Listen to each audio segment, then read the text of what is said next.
ሰላም ጤና ይስጥልን ክቡራን ዩቲዩብ ቤተሰቦች፣ የሰዓቱን አጫጭር መረጃዎች እየቀርብ ያለው እስከ ፍጻሜው አብራችሁን ቆዩ።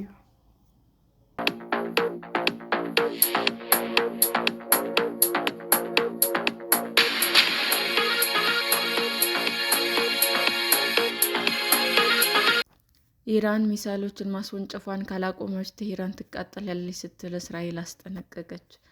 እስራኤል እና ኢራን የሚሳኤል ጥቃቶችን ሲለዋወጡ በከተሞቻቸው በቴል አቪቭ፣ ኢየሩሳሌም እና ቴህራን ፍንዳታዎች ተሰምተዋል። እስራኤል ሐሙስ ለአርብ አጥቢያ በኢራን የኒውክሌር ይዞታዎችና የጦር አዛዦች የፈጸመችውን ጥቃት ተከትሎ ኢራን አጸፋዊ ሚሳኤሎችን ወደ እስራኤል እያስወነጨፈች ነው። ኢራን ወደ እስራኤል ያስወነጨፈቻቸውን ባላስቲክ ሚሳኤል ተከትሎ የከተሞች የማስጠንቀቂያ ደወሎች እየተሰሙ ነው። በዚህ ጥቃት 3 እስራኤላውያን ሲገደሉ በርካቶች መቁሰላቸውን ሪፖርት ተደርጓል። የቢቢሲ ጋዜጠኛ በኢየሩሳሌም ፍንዳታ መሰማቱን እንዲሁም የቴል አቪቭን ሰማይ ጥቁር ጭስ ሲሸፍነው ማየቱንም ዘግቧል።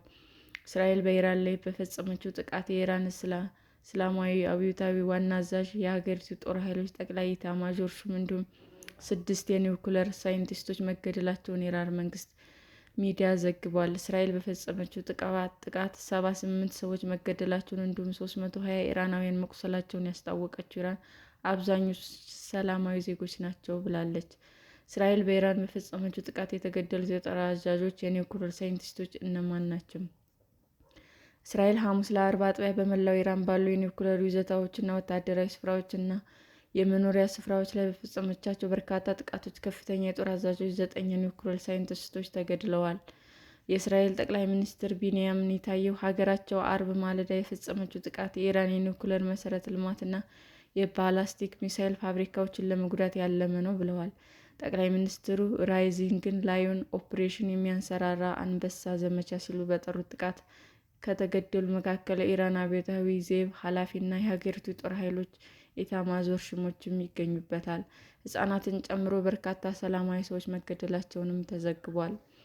እስራኤል የፈጸመችው ጥቃት ተከትሎ ኢራን አጸፋዊ ሚሳይሎችን እያስወነጨፈችበት የሁለት ሀገራት ፍጥጫ ሁለተኛ ቀኑን ይዟል። እስራኤል በድጋሚ አርብ ምሽት በፈጸመችው ጥቃት በርካታ ኢላማዎችን መምታቷን አስታውቃለች። በቴህራን የመኖሪያ ሕንፃ ላይ በተፈጸመ ጥቃት 20 ሕፃናትን ጨምሮ 60 ሰዎች መሞታቸውን የኢራን መንግስታዊ ሚዲያ ዘግቧል። በኢራን አጸፋዊ የሚሳኤል ጥቃቶች 3 ሰዎች ሲገደሉ በርካቶች መቁሰላቸውን ባለስልጣናት ተናግረዋል።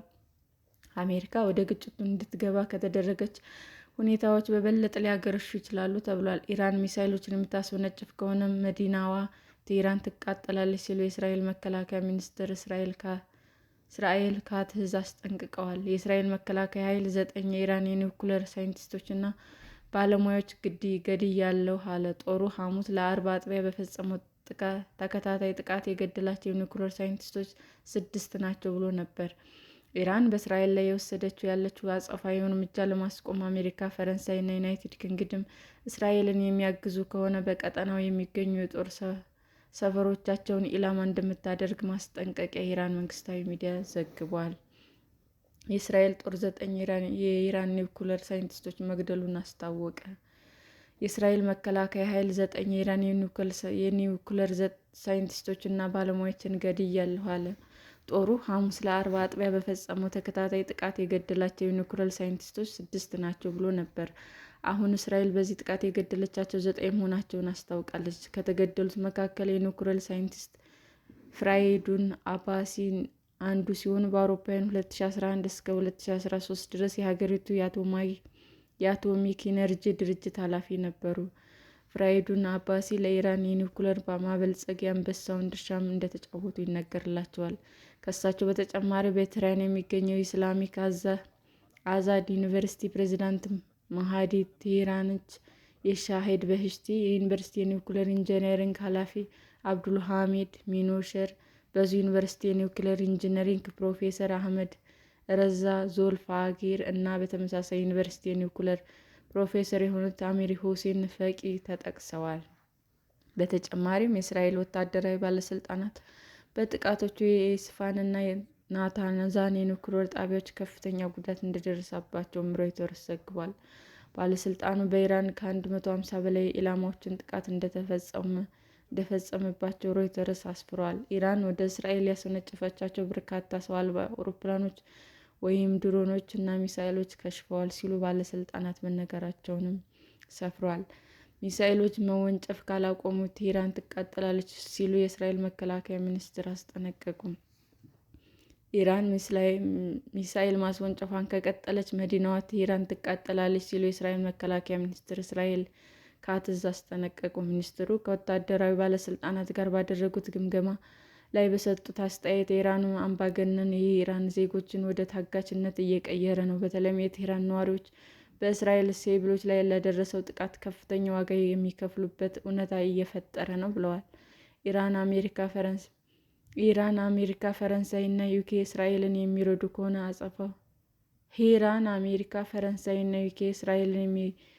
ከሆነ አጸፋውን እንደምትመልስ አስጠነቀቀች። ኢራን በእስራኤል ላይ እየወሰደች ያለችውን አጸፋዊ እርምጃ ለማስቆም አሜሪካ፣ ፈረንሳይ እና ዩናይትድ ኪንግደም እስራኤልን የሚረዱ ከሆነ ምላሹን እንደምትሰጥ ማስጠንቀቂያ የኢራን መንግስት ሚዲያ ዘግቧል።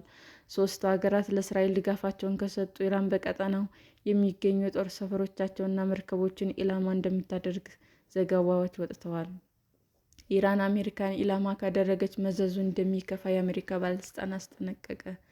እስራኤል በኢራን ላይ የፈጸመችውን ጥቃት በተመለከተ ከጥቃቱ በፊት አሜሪካ ምክር ተጠይቃ ምላሹ ራሷን ለመከላከል መሰረታዊ ነው የሚል ምላሽ እንደተሰጣት የአሜሪካ ባለስልጣናት ተናገሩ። አሜሪካ ስለ ጥቃቱ ቀድሞ ቢነገራትም በእነዚህ ጥቃቶች ላይ ወታደራዊ ተሳትፎ አልነበራትም ሲሉ የሀገሪቱ የዓለም አቀፍ ድርጅቶች ጉዳዮች ቢሮ ከፍተኛ ባለስልጣን ማይክ ፒት ለተባበሩት መንግስታት ድርጅት የጸጥታው ምክር ቤት ተናግረዋል። ዋነኛው ቅድሚያ የምንሰጠው በቀጠናው ውስጥ ያለው የአሜሪካ ዜጎች፣ ሰራተኞች እና ኃይሎች ጥበቃ ነው ብለዋል። ኢራን በቀጠናው ላይ ያሉ የአሜሪካ ዜጎች የጦር ሰፈሮችን ወይም መሰረተ ልማቶችን ኢላማ ካደረገች የሚከተላት መዘዝ አስከፊ ነው ሲሉም ተናግረዋል። የአሜሪካ አቋም ኢራን ስምምነት ማድረግ አለባት የሚል እንደሆነ ገልጸው ሀገራቸው ዲፕሎማሲያዊ መፍትሄ ትሻለች ብለዋል። የኢራን አመራሮች በዚህ ወቅት መደራደራቸው ብልህነት ነው ብለዋል። የኢራንና የእስራኤል ግጭት ቢገፋ ምን ሊከሰት ይችላል? በእስራኤልና በኢራን መካከል ያለው ግጭት አሁን ላይ በሁለቱ ሀገራት መካከል የተገደበ ይመስላል። ነገር ግን ሁለቱ ሀገራት ግጭት እንዲያቆሙ የሚቀርበው ጥሪ አንሰማም ቢሉ ግጭቱ ቢባባስና ቢስፋፋስ ምን አስከፊ ሁኔታ ሊከሰት ይችላል? የሚከተሉት ሊፈጠሩ የሚችሉ አስከፊ ሁኔታዎች ናቸው።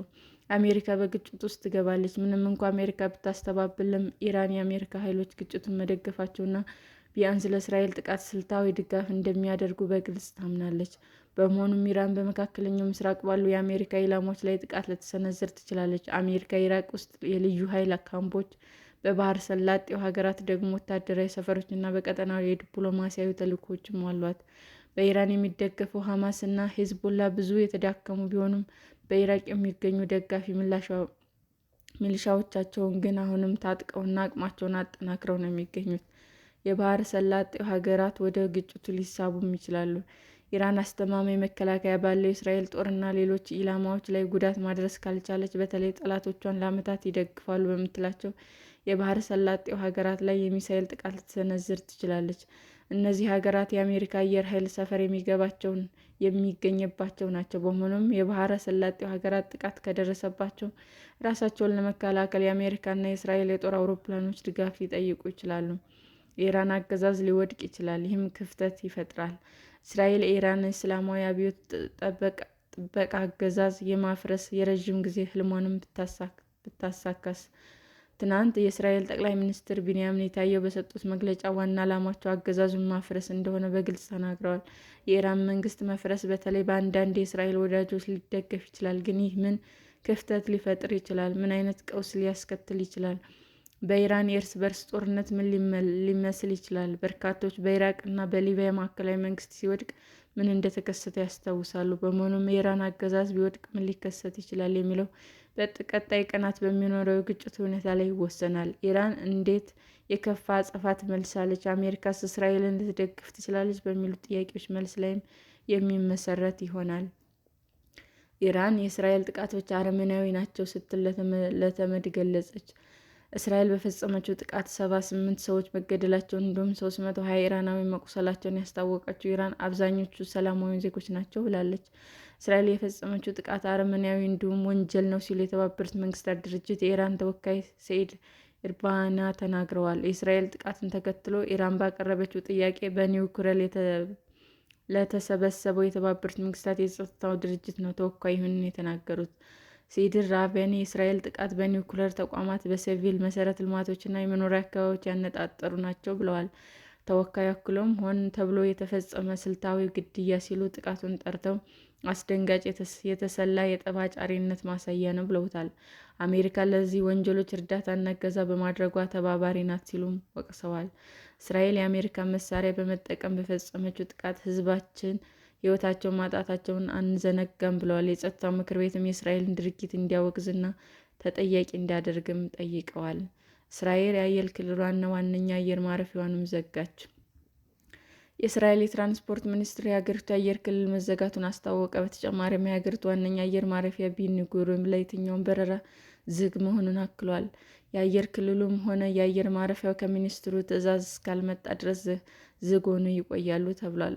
የቤን ጉሪዮን የአየር ማረፊያ ድረ-ገጽ ዛሬ ጠዋት እየሰራ አልነበረም። ሚኒስትሩ አርብ ሰኔ 6, 2017 ዓ.ም ባወጣው መግለጫ ለመጓዝ ያቀዱ መንገደኞች የሀገሪቱን አየር ክልል እንደገና መከፈቱ ቢያንስ ከ6 ሰዓታት በፊት መረጃው በመገናኛ ብዙኃን ይደርሳቸዋል ብሏል። እስራኤል በኢራን እየፈጸመች ያለውን ጥቃት ተከትሎ የአየር ክልሏን ዘግታ የነበረችው ዮርዳኖስ ከአንድ ቀን በኋላ መክፈቷን አስታውቃለች። በሀገሪቱ በረራዎች ተቋርጦ የነበረ ሲሆን ዛሬ በአገሬው ሰዓት አቆጣጠር 1:30 የአየር ክልሏን መክፈቷን የዮርዳኖስ ሲቪል አቪዬሽን ኮሚሽን አስታውቋል። ኢራን በቴል አቪቭ አቅራቢያ ያስወነጨፈቻቸው ሚሳይሎች ያደረሱት ጉዳት ምስል። የእስራኤል ጥቃት ተከትሎ ኢራን አጸፋዊ ነው ባለችው ምላሽ ሚሳይሎች ወደ እስራኤል አስወነጭፋለች። ኢራን ባስወነጨፈቻቸው ሚሳይሎች ቢያንስ 2 ሰዎች መገደላቸው ተዘግቧል። የእስራኤል የአደጋ ጊዜ አገልግሎት እንዳስታወቀው 21 ሰዎች ቆስለዋል ብሏል። ከቴል አቪቭ በስተደቡብ በምትገኘው ሮሽን ለዛይን በተሰኘው ከተማ ከኢራን የወነጨፉ ሚሳይሎች ያደረሱት ጉዳት ምስሎችም ቀጣዮቹ ናቸው። ቻይና እስራኤል በኢራን ላይ የምትፈጽመውን ጥቃት አወገዘች። እስራኤል በኢራን ሉዓላዊነት፣ ደህንነትና የግዛት አንድነት ላይ ጥሰት የፈጸመች ነው ስትል ቻይና ጥቃቱን አወገዘች። ቻይና የእስራኤልን ጥቃት ያወገዘችው በተባበሩት መንግስታት የጸጥታው ምክር ቤት በተጠራው የቅዳሜ ሰኔ 7, 2017 ዓ.ም አስቸኳይ ስብሰባ ላይ በተወካይዋ ፋኮንግ በኩል ነው። ቻይና የአሁኑ ጥቃት በኢራን የኒውክሌር ድርድር ላይ የሚያሳድረው አሉታዊ ተጽዕኖ ከፍተኛ ስጋት አሳድሮብኛል ስትል ነገሮች ከዚህ በበለጠ እንዳይከፉ እስራኤል ሁሉንም ወታደራዊ እርምጃዎች በአስቸኳይ እንድታቆም አሳስባለች። የቻይና የተመድ ተወካይ በተጨማሪ ኢራን የኒውክሌር ጦር መሳሪያን ያለመስፋፋት ስምምነት ፈራሚ በመሆኗ የኒውክሌር ኃይልን በሰላማዊ መንገድ የመጠቀም መብቷ ሙሉ በሙሉ ሊከበርላት ይገባል ብለዋል። ቻይና በኃይልና መሰረተ ልማቶች የኢራን ቁልፍ አጋር ናት። ከጥቂት ወራት በፊትም የኢራንና የሩሲያ ምክትል የውጭ ጉዳይ ሚኒስትሮች የተሳተፉበት በኢራን የኒውክሌር ጉዳይ ላይ የመከረ ውይይት አዘጋጅታ ነበር። ሀገሪቱ በኢራን ላይ የተጣለውን ማዕቀብ እንዲነሳ አሳስበዋል። እስራኤል በኢራን ላይ የምትፈጽመውን ጥቃት መቀጠሏን ጦሯ አስታወቀ። የእስራኤል መከላከያ ኃይል በኢራን ኢላማዎች ባላቸው ላይ የአየር ጥቃቱን መቀጠሉን አስታወቀ። መከላከያው በቴሌግራም ባወጣው አጭር መግለጫ የእስራኤል ኃይል በኢራን ውስጥ ያሉ ስጋቶችን ለማስወገድ ኢላማ ማድረጋቸው ይዞታዎች ላይ ጥቃቱን ቀጥሏል ብሏል። መግለጫውም የተለጠፈው የአየር ጥቃቶች ከሚያሳዩ ቪዲዮ ጋር ነው። እስራኤል በኢራን የኒውክሌር ይዞታዎች እንዲሁም የጦር አዛዦች ላይ ጥቃት ፈጽማ 3 የኢራን ወታደራዊ አዛዦችን ከገደለች በኋላም በጥቃቱ ቀጥላለች። ኢራን ቅዳሜ ማለዳ በእስራኤል ላይ ሚሳኤሎችንም አስወንጭፋለች። የቀጠለው የእስራኤል ጥቃትና የኢራን አጸፋ። እስራኤል በኢራን ላይ ጥቃት በመክፈት የጀመረችውን ፍጥጫ አርብ ለቅዳሜ አጥቢያ ሌሊትም ቀጥሏል። በሁለቱም ሀገራት ውስጥ የአየር ጥቃቶችና ፍንዳታዎች መከሰታቸው ተዘግቧል። ኢራን የአጸፋ ሚሳኤሎችን ወደ እስራኤል በመተኮሷ በቴል አቪቭ እና ኢየሩሳሌም ውስጥ የአየር ጥቃት ማስጠንቀቂያ ደወሎች ሲሰሙ ቴህራን ውስጥ ፍንዳታዎች ተሰምተዋል። የኢራን የበላይ መሪ አያቶላህ ኻሜኒ እስራኤል በሀገራቸው ላይ ለፈጸመችው ጥቃት ከባድ አጸፋ እንደሚጠብቃት ዝተዋል።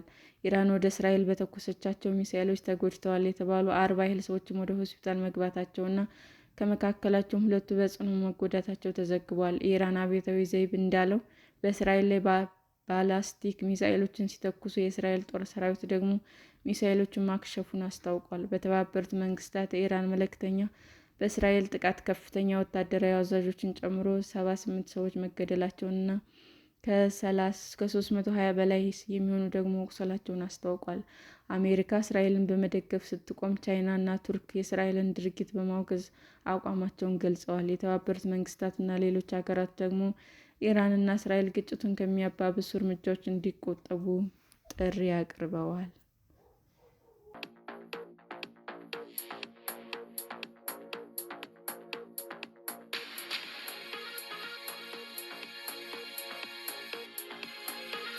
ክቡራን የዩቱብ አድማጮቻችን ለሰዓቱ ያቀረብኩላችሁ አጫጭር መረጃዎች ይህንን ይመስል ነበር። ሰላም ጤና ይስጥልን ውድ የዩቱብ ቤተሰቦቼ እንዴት ናችሁ? አዲስ ጀማሪ ነኝና ሰብስክራይብ ያደረጋችሁ አበረታቱኝ። አመሰግናለሁ።